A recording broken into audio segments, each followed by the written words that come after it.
प्रिय विद्यार्थियों, भारत में नगरीकरण की प्रवृत्ति, प्रभाव एवं समस्याओं पर आज हम आपसे चर्चा करेंगे। शहरी विकास की प्रक्रिया का एक हिस्सा है ग्रामीण क्षेत्र। शहरी क्षेत्रों में जनसंख्या का परिवर्तन, आर्थिक विकास एक मजबूत मापदंड है। यानी कि शहरीकरण की प्रक्रिया क्यों हो रही है, इसके लिए हम ग्रामीण क्षेत्रों के परिवर्तन और उसके विकास को देखते हैं। पिछड़े हुए स्थिर समाज में शहरीकरण की प्रक्रिया लगभग धीमी है, क्योंकि शहर ग्रामीण क्षेत्रों में रहने वाले लोगों के लिए रोजगार देने में सक्षम नहीं है। इससे यह स्पष्ट हो रहा है कि ग्रामीण क्षेत्र जो है लोगों की मूलभूत सुविधाओं को पूर्ति नहीं कर पा रहा, इसलिए ग्रामीण व्यक्ति शहरी क्षेत्र की ओर पलायन कर रहा है, प्रवास की ओर कर रहा है। इससे शहरों में ग्रामीण आबादी का तेजी से रोजगार पाने के लिए प्रभाव हो रहा है। इस स्थिति में पूंजी गहन उद्योग के बजाय श्रम ग्रहण उद्योगों पर जोर दिया जाता है। इसके विपरीत शहरीकरण की गति धीमी हो जाती है। जब कुल जल स्तर के अनुपात में शहरी आबादी बहुत उच्च स्तर तक पहुंच जाती है, ऐसी स्थिति में 30 देशों में सामने आई, जिन्हें विकसित औद्योगिक देश कहा जाता है। विवरण शहर क्षेत्रों की भौतिक विस्तार या इसके क्षेत्र, जनसंख्या आदि में वृद्धि को शहरीकरण कहा जाता है। यह एक वैश्विक बदलाव है। इसमें 1901 से 2011 तक भारत में शहरीकरण की प्रवृत्ति, शहरीकरण का प्रभाव, शहरों की समस्या का भौगोलिक अध्ययन किया जा सकता है। हम मोटे तौर पर देखें, मुख्य बिंदुओं के तौर पर देखें तो नगरियों की विशेषताएं एक महत्वपूर्ण बिंदु है। भारत में नगरीकरण की प्रवृत्ति एक महत्वपूर्ण बिंदु है। भारत में नगरीकरण की प्रवृत्ति, ट्रेंड्स क्या है भारत में, इसको अध्ययन एक मुख्य बिंदु है, और नगरीकरण के प्रभाव एवं समस्याएं एक मुख्य बिंदु है। संयुक्त राष्ट्र की परिभाषा के अनुसार शहरों में रहने वाले और काम करने वाले ग्रामीण क्षेत्रों के लोगों को शहरीकरण भी शहरीकरण है। भारत में शहरीकरण के कारण रेलवे का विकास, अकाल, शहरी जीवन का आकर्षण और उद्योगों का विस्तार, शहरों में स्थायी रोजगार आदि 10 लाख से अधिक जनसंख्या वाले शहर 2011 में भारत में मेरठ, नासिक, जबलपुर, जमशेदपुर, आसनसोल, धनबाद, फरीदाबाद, इलाहाबाद, अमृतसर, विजयवाड़ा और राजकोट, श्रीनगर, कोलकाता, कोयम्बटूर, आगरा, इंदौर, गाजियाबाद, भोपाल, जयपुर, जोधपुर, दिल्ली, बंगलौर, ठाणे, मदुरई आदि थे।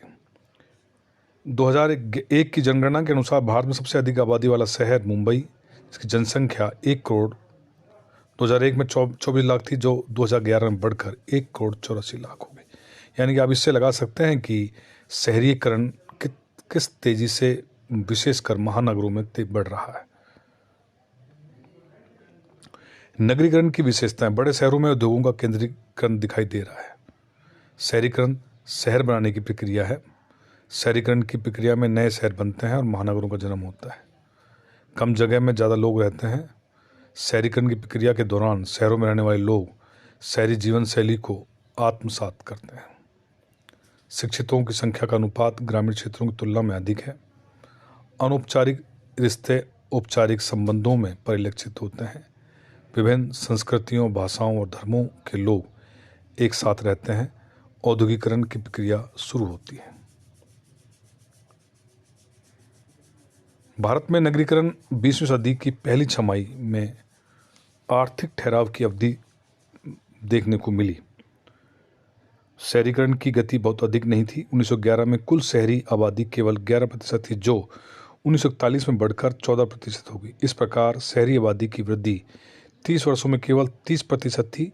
1951 की जनगणना में शहरी आबादी कुल जनसंख्या का 17.3% थी। इस वृद्धि का कारण वास्तविक नहीं था, बल्कि अधिक संख्यात्मक था, क्योंकि 1951 की जनगणना ने शहरों की बहुत उदार परिभाषा को अपनाया। 1961 में शहर की परिभाषा को फिर से कस दिया गया, इसलिए 1951 से 1961 के बीच शहरी आबादी केवल 0.7% की वृद्धि दर की गई। इस प्रकार 1961 की में शहरी आबादी कुल जनसंख्या का 18% हो गई और 1971 में अपनाए गए शहरी क्षेत्रों की परिभाषा के अनुसार एक क्षेत्र को शहर क्षेत्र होने के लिए निम्नलिखित शर्तों को पूरा करना होता था, जैसे स्थान नगर निगम, छावनी या अनुसूचित नगर क्षेत्र होना चाहिए। अन्य सभी स्थानों के लिए न्यूनतम जनसंख्या 5000 होनी चाहिए। कम से कम 75% कामकाजी आबादी को गैर कृषि गतिविधियों में संलग्न होना चाहिए। ये विशेष बात है कि मैक्सिमम पॉपुलेशन गैर कृषि कार्यों में इन्वॉल्व होगी, वही शहरी जनसंख्या कहलाएगी। और चौथा, जनसंख्या घनत्व कम से कम 400 व्यक्ति प्रति वर्ग किलोमीटर होना चाहिए, यानी 400 से कम होने पर उनको शहरी आबादी नहीं मानते थे। 1971 की जनगणना में दिए गए शहर के क्षेत्रों की परिभाषा कुछ हद तक दृढ़ है, लेकिन अन्य देशों की तुलना में यह परिभाषा आबादी अभी भी काफ़ी अच्छी है। उदाहरण के लिए जापान में 30,000 से अधिक की आबादी वाले स्थानों को शहर माना जाता है। इसके बावजूद भारत में शहरी आबादी की परिभाषा कुल जनसंख्या का 23.3% थी। भारत में वैश्वीकरण की औद्योगिक प्रक्रिया दूसरी योजना में शुरू हुई, लेकिन शहरी आबादी में वृद्धि तीसरी योजना तक कुछ खास नहीं हो पाई। ये ज्ञात है कि भारी औद्योगिकरण की नींव दूसरी और तीसरी योजना में रखी गई, लेकिन इससे भारी और बुनियादी उद्योगों को विशेष जोर दिया गया, जिसके कारण अर्थव्यवस्था प्रभावित नहीं हुई। इसलिए औद्योगिकरण की प्रक्रिया जो शुरू हो गई थी उसमें तेजी से नहीं लाई जा सकी। परिणाम स्वरूप तेजी से औद्योगिकरण नहीं हो सका। इसके अलावा 1971 की जनगणना में शहरी क्षेत्रों की अधिक सख्त परिभाषा के कारण शहरीकरण में प्रतिशत वृद्धि भी कम हो गई थी। भारत में नगरीकरण की प्रवृत्ति। संयुक्त राष्ट्र की एक नवीनतम रिपोर्ट के अनुसार वर्तमान में दुनिया की आधी आबादी शहरों में रह रही है और 2050 तक भारत की आधी आबादी महानगरों शहरों में रहने लगेगी। भारत में शहरीकरण तेजी से बढ़ रहा है और तब भी विश्व स्तर पर कुल आबादी का 70% शहरों में रह रहा होगा। आंकड़ों के मुताबिक 2001 तक भारत की 27.81 प्रतिशत आबादी शहरों में रहती थी। 2011 तक ये 31.16% थी और आगे इनकी संभावना लगभग 40% तक पहुंचने की है। भारत में शहरीकरण की जनसंख्या में लगातार वृद्धि हो रही है। शहरों की आबादी जो 1901 में 2 करोड़ 56 लाख थी, 1951 बढ़कर 6 करोड़ 24 लाख हो गई। इस प्रकार 2001 की जनगणना के अनुसार शहरी आबादी 28.53% मिलियन थी, जो कुल आबादी का 27.8% थी।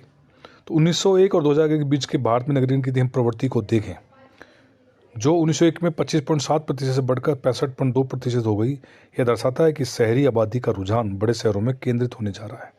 दूसरे और तीसरे श्रेणी के शहरों में शहरी आबादी का सापेक्ष अनुपात लगभग 1901 से 2001 के बीच था, यह 25.28%, लेकिन तुलना में कक्षा 4, 5 और 6 श्रेणियों के शहरों में घटकर 1991 में केवल 11.7% हो गया। 2011 में भारत में कुल शहरी जनसंख्या का प्रतिशत बढ़कर 31.16% हो गया। प्रथम श्रेणी में शहरी जन प्रशासनिक और सामाजिक आर्थिक गतिविधियों के केंद्र के रूप में विकसित हुए उद्योग, परिवहन, व्यापार, वाणिज्य और प्रशासनिक और उदार सेवाविहीन क्षेत्र शहरों में केंद्रित है।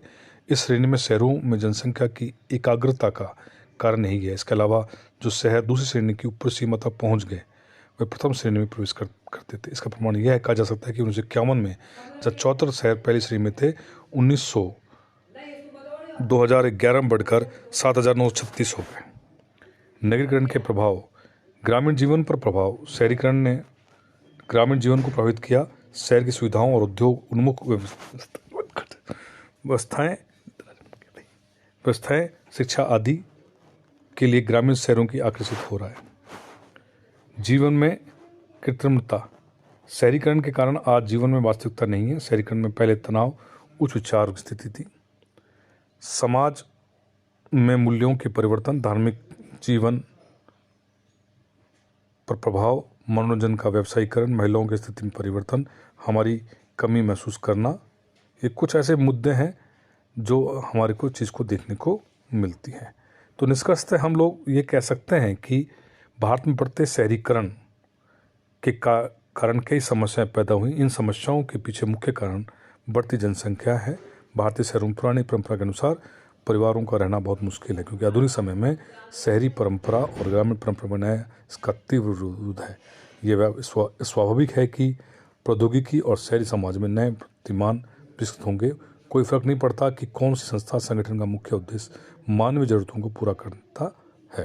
तो विद्यार्थियों, आज के वीडियो में हम लोगों ने भारत में नगरीकरण की स्थिति, उसकी प्रवृत्ति और उससे उत्पन्न होने वाली कुछ समस्याओं के विषय में चर्चा करी। इसके लिए इतना ही। धन्यवाद।